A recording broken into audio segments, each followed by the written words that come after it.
guys? Welcome back to Diamond Chat. Today we got Matt Bedford on. He's a graduate pitcher at Wake Forest this year. Just transfers from Notre Dame. So, what's up, man? How you been? What's up, boys? Thanks for having me. I appreciate it. Yeah, Hey, good to, appreciate you hopping on, dude. Great to see you. Yes, sir. Great platform to talk about a special place in college baseball. of course. Let's go. Let's get right into it. So, kind of talk to us a little bit about your undergraduate career at Notre Dame.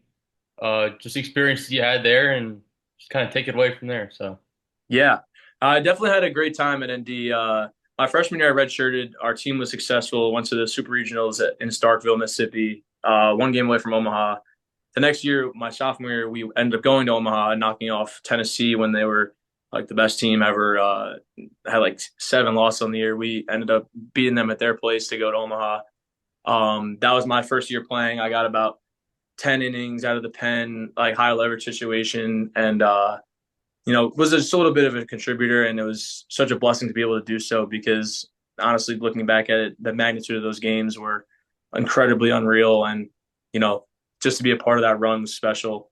The next year, my junior year, started out of the pen and then started and then didn't really pitch well, so I got kind of limited innings down the stretch, and I was kind of went to a bad place.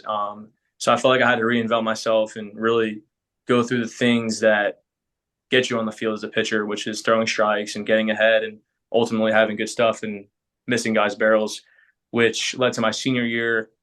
After the draft, I didn't get picked and I was really upset. And at that point, I couldn't do anything about it. And I just kind of said, screw it, like, got to give it my all next year. So that was this spring. My senior year, I started on Fridays for ND, and we didn't make the playoffs or anything, but I felt like it was a huge 180 from the year before in terms of how I pitched down the stretch, and which ultimately led me to do my graduate year at Wake Forest here now. that's awesome. Just like you were talking about the transition from your junior year to your senior year. Talk to us a little bit about your training. Was there any like adjustments that you made, or like anything you focused on a little more to like improve for your senior year and like get that starting role for Notre Dame? Yeah, physically it was a little bit of stuff. Like obviously I had to clean up some mechanical flaws and make sure I knew where the ball was going. But I really attribute my success this spring to the mental game. I made sure that I knew what I was putting in my body nutritionally, getting good sleep. And then the crazy thing that I did was I would do cold tubs every day. And, you just get out of that cold tub after 5 minutes and you're just like, man, I'm a different beast. Like, it's a hard thing to do. Your body goes into fight or flight mode. And, once you get over that hump and get out, you just have a different mentality about yourself. And, I would do that in 35-degree weather in New York in the winter. And I took it over into the season before I pitched. And it just led me like having like an alter ego effect of like no one can touch me. And I'm gonna still keep doing that, but I definitely attribute my mental making me present on the mound there after doing all those things uh, was the biggest thing, because my stuff obviously I didn't change any pitches. Like I still throw the same repertoire, but it was just how I was using it because of my mental game. Gotcha. Yeah, that's kind of similar to how like Dylan knows when we talked to Ethan last week too, especially the difference between his freshman year and his sophomore year. He's even teammates with you now. Like he's talked about just like the increase in confidence he had at the plate, and it contributed a huge season for him. And same for you too. Like just really getting stronger mentally, and you had a great season. And now you're at Wake, so that's amazing. No, appreciate that. Thank you. Hey, Matt, let me ask you real quick. Talking about the mental game. What what kind of made you get into that? I mean, I know you said the transition from your junior to senior year, but have you always been a guy that touched on it or wondered like what the mental game's about? Have you always been a guy that's wondered about it, I guess you could say, or did you just learn about it from your junior to senior year? Yeah, I mean, honestly, like growing up as a kid, I didn't take failure well, and I just always thought like, oh, like I'm better than the competition, and once the competition catches up to you in the D1 level, like you had that rude awakening my junior to senior year. Like I had to say, well, I can't go out on the line every day in practice and throw 200 balls a day because then my UCL would not hold up over time. So then I'd say like, what can I do that's not throwing that could ultimately make my catch play and my bullpens and then eventually live at bats and games more enhanced and into my focus. So I thought like if it's not going to be something physical, I'll take it to the next step off the field. And then it just got rolling with nutrition and sleep and reading, and then obviously the cold tub and stuff like that. So yeah, it was honestly my junior senior year, and I look back at my my first two eligibility seasons playing and say, man, I wish I had the mentality I had last year then because, who knows where I could have ended up. But it's all obviously hindsight, and I'm grateful to still have another year left to play. Yeah, kind of touching off that. I mean, especially making the adjustment. I mean, even though like everyone always wishes like they always could have figured out things a little earlier and like like who knows what could have happened. But I mean, like now you're at Wake, top pitching program. Kind of talk to us a little bit like you're not like really about the portal, but like what exactly about Wake like was like, man, like I want to go here this year and like I really think I can get developed. So Yeah. Well, I mean, definitely playing against them for 4 years, right? Like you see what kind of arms they bring out of the pen and how deep their arms are, and then obviously the draft is nice. But like for me, I just seen that, and then I like, they didn't call me until like they were at the AC tournament. So like I was really, first week saying, is it, where am I going? Is it pro? Is it somewhere else? And then right when Wake called me, I said, okay, it's Wake or pro because no one else in the country, in my opinion, where I've watched a ton of college baseball, obviously, like no one rivals how they develop pitchers like Wake. And it's obviously the pitching lab is attractive, but seeing it in firsthand in person obviously led me to know it's real. And yeah, the decision was easy from there. that's awesome. Yeah, does your coach kind of do a lot of like mental stuff like what you were talking about, or is it more of like because I remember a couple years ago when he was at Maryland, he did a lot of things about like mental journaling and stuff I saw. So like, did that carry over at all? Yeah. So it's not like a one size fits all thing where everyone has to do breathing or everyone has a journal. It's like he is really good at seeing the personality of the players and saying, okay, this is what this guy needs. Like there's a story where he told a kid to sing Biggie Smalls when he pitched because he loved rap, in tune rap music. For me, I recently just posted on Instagram. I wear glasses now when I pitch. I have 20/20 vision, but he told me that when I put these glasses on, I'm Superman, and that my alter ego has to flip, and I have to be in a kill attack mode, and then be the nice, warm leader and a nice person that I am off the field when I'm not pitching, and I take off the glasses. So like that's just an example of his mental game thing. Like he could probably go down the line to all 20 guys. It's something different, but that's what it was for me, and I really like again, I wish I could do that in the future, go back in the past and do that at ND, but I'm grateful to have another season to implement that stuff now. Yeah, that's awesome. Some good stuff right there. Dude, that is sick. I never even heard of that before. That's nuts. Is that did he say that to you guys in like an exit meeting after the fall, or was that just kind of along the way he told you that? No, yeah, honestly, along the way, I came through here in the summer because I wanted to get better. Like I once the draft went by and I didn't get picked, I came right down and I wanted to work, throw plyos and stuff, and things didn't click right away. Obviously, it's a process, but once the competitive fall hit, I had an outing where I didn't use the glasses and I did fine. And he was like, "Where are your glasses?" And I was like, "Oh, and I just they're not prescription." And he was like, "No, no, no, you have to use those when you pitch now because it's your alter ego. You used them the other day in catch play." And I was like, "All right, I guess I'll give it a go." And then the rest of the outings in the fall, I just put them on and. So I think he's a very good, like on the fly reading personality person because that's the type of people he likes to recruit, is what he says. So Yeah, some good stuff. Kind of like when you said you went down earlier in the summer, like talk to us about like your workout routine. I mean, I know like a lot of pitchers younger and like even when I was in high school, like some kids are thinking like, oh, like is there's like the one like magic pill that like gives you the quick fix, or like like what's kind of like your training progression to get yourself like in good pitching form.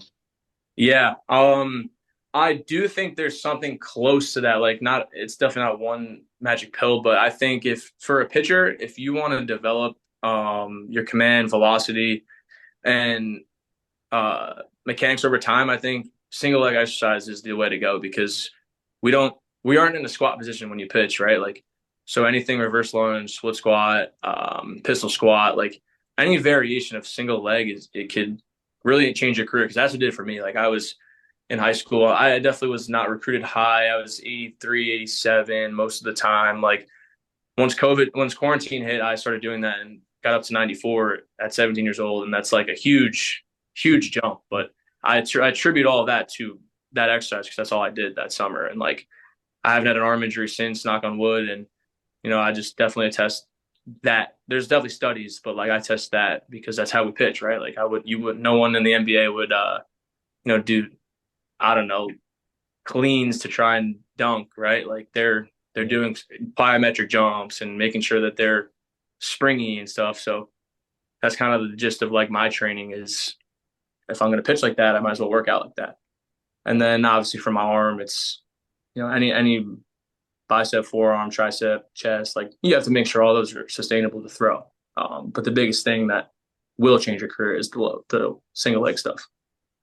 Love that. It's kind of like Dylan's workouts over there too, like Yeah, yeah, not on bad. basketball for 10. Hey, let me pop in real quick and ask you if you can give like a quick little rundown of what your week looks like, just baseball wise, workout routines, whether it's mobility, lifting, kind of just Monday to Sunday type of thing. Yeah, that's perfect because we just finished. So I've been throwing on Saturdays in the scrimmages. Sunday would be an off throw day, lower base lift. Then Monday would be light catch play, no lift. Tuesday would be an upper body lift and medium catch play. Wednesday would be a bullpen and a deadlift to follow. Um, Thursday would be an off throw day. Friday would be like a CNS lift, and that's the biggest thing I've seen here is like, and we implemented that ND a little bit, but CNS is your central nervous system, and you know if you don't work out your biceps for a month and then you work them to complete failure, the next day you're going to be sore, right? So we need to just stay in the weight room, stay moving. That's your central nervous system, and so we don't get sore, but we're still active. And I found that my body to be way more springy, way more athletic and loose, just kind of getting through mobility patterns. And we do like a little hang clean. It's just kind of to the knee, touch and go for some velocity. Um, and then obviously get the T spine right. That next day is Saturday and pitch again. So, um, yeah, that's kind of everything that we do in the weight room is based on arm care for our shoulders, for our forearms, and then obviously being an athlete with the split squats we do here. So Gotcha. It's beautiful. Yeah, that's some good stuff there. I mean, I feel like a lot of programs are starting to implement like, especially in the fall too. Even here at Seton Hall, we did the same thing. Like you're throwing on one day of the week, then like your bullpen to the other day. So like all your lifts and all your throwing is like kind of centered around that to make sure like the one day in the game where you're going out and you're throwing like your two, three, 4 innings, like you're able to put in like 100% and then like you're gonna be on that day, like that you built up properly for the week. So talking to Dylan about this a little bit earlier, and even like you see it in the World Series today, like with Jack Flaherty throwing. Uh it's kind of like common sense, but it's like it's easier said than done, like especially getting ahead in the strike in the counts, like getting strike one, throwing all your pitches for strikes. Kind of talk to us a little bit like how like you bring that into your game on the mound and like how it affects your performance and like how it helps you play good. yeah, yeah. I mean, this game is like it's so simple, right? Like, but it's not. The goal is throw strikes, get outs as a pitcher, and as a hitter, it's hit the ball as hard as you can. But oftentimes that doesn't 100% correlate to the results and success. So what can you go back to then your process? So obviously as a hitter, you want to make sure you're on time for the pitch you want. You hit it good, and if the fielder catches it, get them next time. For us, it's win the count and expand and try and get chase, whiff, and short soft contact. And oftentimes you're 0-2, you throw a good pitch, but a hitter pokes it through a hole. Like, so again, like you go back to your process, and what is your process? You got to be throwing strikes. And at this level, I've seen so many kids be so talented and having electric stuff, but the only thing that holds them off the field is the ability to throw strikes, honestly, and be a complete pitcher. So it's so special when you see someone that's talented and gifted and also does have the pitch ability, right? And like you, Dylan, I'm pretty sure you don't want to face a guy like that. You want to face a guy who's got one or the other, or even none.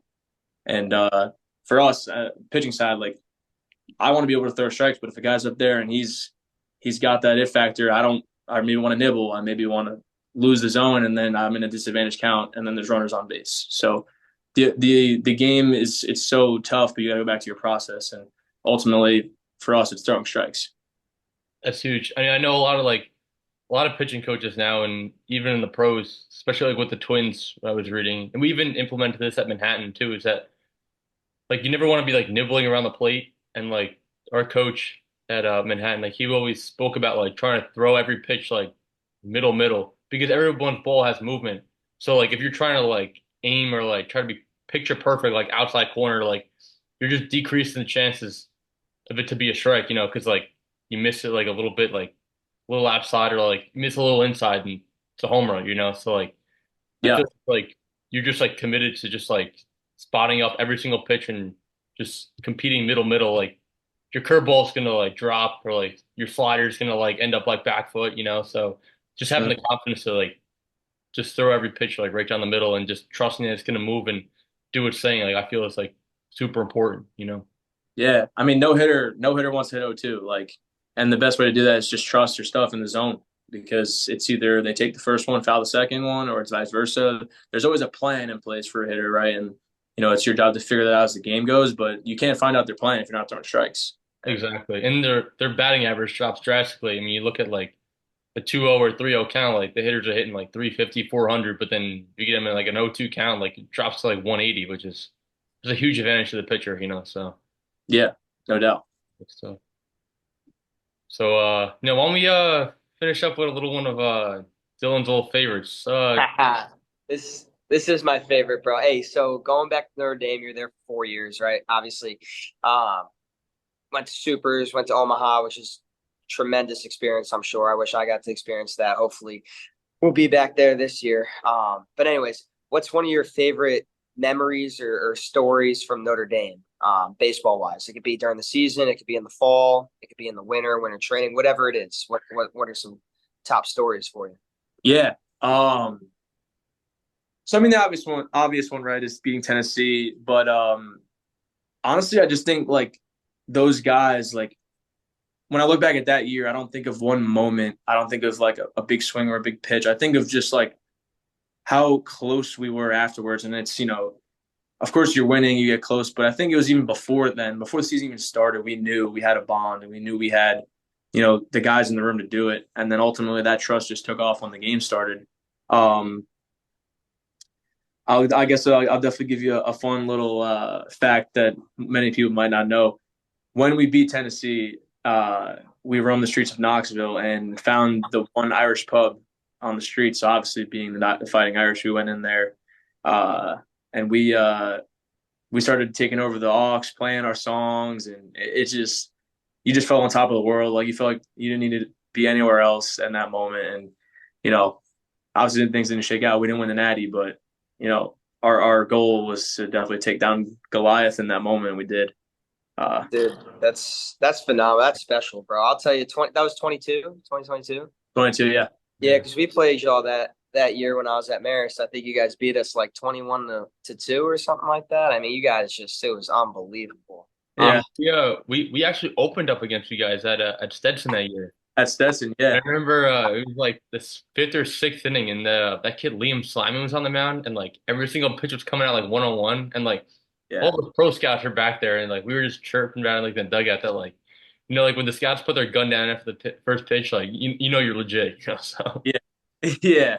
He's got some crazy stuff and he's like a fifth rounder with the Giants. He's doing well. And the team was special. Like we had our third baseman threw 100. Like, come on. Like we had an ace in JM and it just went down the line. Finley, freshman All American. And it's crazy that we played both you guys early often that year. yeah, Yeah, no, That's that's amazing, bro. I love to hear that stuff. That's awesome. yeah, that Uh, was good off the field bond and everything. But another thing we did that I guess I'll give some insight to the people listening is we did this event at the end called the Omaha Challenge. I'm sure every program does it, but for us it's like a run to the Golden Dome, back, do some core work, slide under some hurdles, monkey bars, and this is all like 6 a.m. raining, and it's a shared sacrifice, and it just you don't forget how you felt that day when you're huffing and puffing after running through the cones at the end of the whole obstacle course, and it's like we all had to share to do that, right? And we come out of the light of the tunnel after better, and I think those things should be honestly more often in college baseball. Like it's a physically taxing thing to do, but I think at the end, really, all thing that matters is we all sacrificed, did it. I'll never forget those moments with in the trenches with the guys.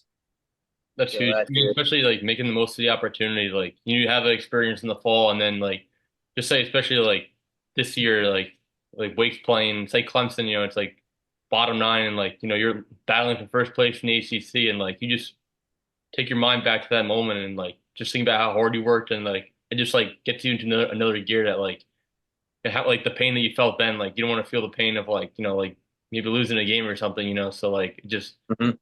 get the team's like inner grind going more and just keep fighting all the way to the end. Yeah, no, you said it best. Absolutely. Yeah, some good stuff. So yeah, we appreciate your time tonight, man, and like Hey, appreciate it, brother. Great to chat with you. sure. Absolutely. Yeah, I mean, I'd love to hop on it later on. I know you guys have some other guests pulling up, but we have want to talk more pitching or stuff like that. I'm always welcome to hop on. So, Sure, man. You're our appreciate guy now, so absolutely. we wish you the best this season and best for your teammates. And hopefully Dylan gets to get a couple wins there. Never know. Yeah, yeah. Take it easy on us, all right? Take it I, easy on. I know we're going to you guys, so it'll be my second Yep. year in Louisville. Gotta love it. Gotta love it, baby.